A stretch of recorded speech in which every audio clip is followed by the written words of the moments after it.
Rotero, imagine being sold into slavery by your own family, only to rise to the pinnacle of power in one of the greatest civilizations of the ancient world. This is the extraordinary story of Joseph, a tale of betrayal, resilience, and triumph. Joseph's journey from a favored son to a slave and ultimately to the ruler of Egypt is a testament to the unwavering faith and divine providence. But how did he navigate such a tumultuous path? And what can we learn from his remarkable life? To understand the full scope of Joseph's journey, we must begin with his early life. Joseph was the 11th son of Jacob, also known as Israel, and the firstborn of Rachel, Jacob's most beloved wife.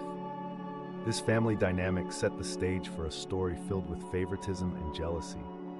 Jacob's affection for Joseph was evident as he gifted him a coat of many colors, a symbol of his special status in the family. This coat was not just a garment. It represented Jacob's deep love and perhaps his intention for Joseph to be the future leader of the clan. Joseph's favored status, however, bred resentment among his brothers. The tension reached a boiling point when Joseph shared his dreams with them. In these dreams, Joseph saw his brothers' sheaves of grain bowing to his sheaf, and later the sun, moon, and 11 stars bowing to him. These dreams suggested that Joseph would one day rule over his family, a notion that infuriated his brothers. The seeds of betrayal were sown. The opportunity for betrayal came when Jacob sent Joseph to check on his brothers, who were tending to the family's flocks. Upon seeing Joseph approach, the brothers conspired to kill him. However, Reuben, the eldest, intervened, suggesting they throw Joseph into a pit instead, with the intention of rescuing him later. But while Reuben was away, the brothers sold Joseph to a caravan of Ishmaelites, heading to Egypt for 20 pieces of silver. This act of treachery was more than just sibling rivalry. It was a profound family fracture. Joseph was stripped of his coat, symbolically and literally cast out of his father's favor and protection. The brothers then dipped the coat in goat's blood and presented it to Jacob, leading him to believe his beloved son had been devoured by a wild animal. This deception plunged Jacob into inconsolable grief, while Joseph was carried away to a foreign land, shackled and humiliated as a slave. In Egypt, Joseph was sold to Potiphar, an officer of Pharaoh and captain of the guard. Despite his dire circumstances, Joseph distinguished himself through his diligence and integrity. Potiphar recognized Joseph's capabilities and entrusted him with the management of his entire household. Under Joseph's administration, Potiphar's household flourished, a testament to Joseph's innate leadership and the favor of God upon him. However, Joseph's journey was not without further trials. Potiphar's wife, captivated by Joseph's appearance and demeanor, attempted to seduce him. Joseph, adhering to his moral convictions and loyalty to Potiphar, resisted her advances. Angered by his rejection, she falsely accused him of attempted assault. Potiphar, believing his wife's accusations, cast Joseph into prison. Once again, Joseph found himself unjustly punished, his fortunes reversed despite his unwavering righteousness. The prison was a dark and oppressive place, yet even there, Joseph's character shone brightly. He gained the trust of the prison warden, who put him in charge of other prisoners. Joseph's ability to interpret dreams came to the forefront during his imprisonment, particularly when Pharaoh's chief cupbearer and baker found themselves incarcerated for offending their master. Joseph interpreted their dreams accurately, predicting the cupbearer's restoration to Pharaoh's court and the baker's execution.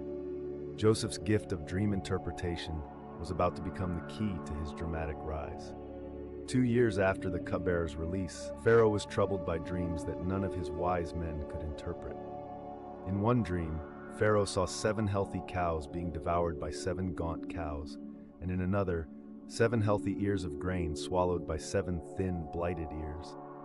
These dreams were unsettling, and Pharaoh desperately sought their meaning.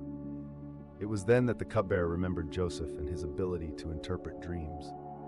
Joseph was summoned from prison, and after preparing himself, he stood before Pharaoh. Joseph humbly attributed his gift to God and proceeded to interpret the dreams. He revealed that Egypt would experience 7 years of abundance, followed by 7 years of severe famine. Joseph advised Pharaoh to appoint a wise and discerning man to oversee the storage of surplus grain during the years of plenty to prepare for the coming famine. Pharaoh, recognizing the wisdom and divine insight within Joseph, appointed him as the second in command over Egypt. Joseph was given the Egyptian name Zaphanath-Paneah and was arrayed in fine linen with a gold chain placed around his neck. He was also given Asenath, the daughter of Potipharah, priest of On, as his wife. Joseph's ascent to power was not just a personal triumph. It was the fulfillment of the dreams he had as a youth. Under Joseph's leadership, Egypt thrived during the years of abundance. He implemented a system to collect and store grain, ensuring that the nation was well prepared for the impending famine. When the famine struck, it affected not only Egypt, but the surrounding regions as well. People from all over came to Egypt to buy grain, and Joseph's brothers were among them. The famine forced Jacob to send his sons, except for Benjamin, to Egypt to buy grain. When they arrived, they did not recognize Joseph, now an Egyptian ruler. Joseph, however, recognized them and decided to test their character. He accused them of being spies, imprisoned them briefly, and demanded that they bring Benjamin to Egypt as proof of their honesty. When the brothers returned with Benjamin, Joseph was overcome with emotion. The sight of his younger brother moved him to tears, yet he continued to test his brothers by placing a silver cup in Benjamin's sack and accusing them of theft.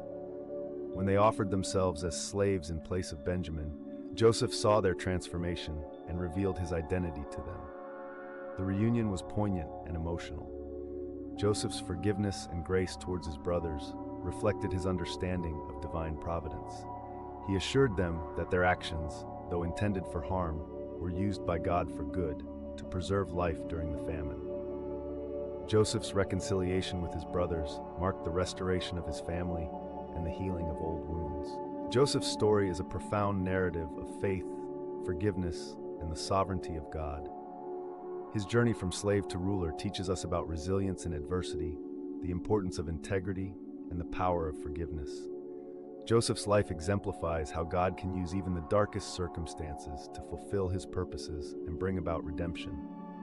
Joseph's leadership saved not only Egypt, but also his own family, setting the stage for the later migration of Jacob's household to Egypt, where they would grow into a great nation. His legacy is a testament to the impact one person's faith and integrity can have on the course of history.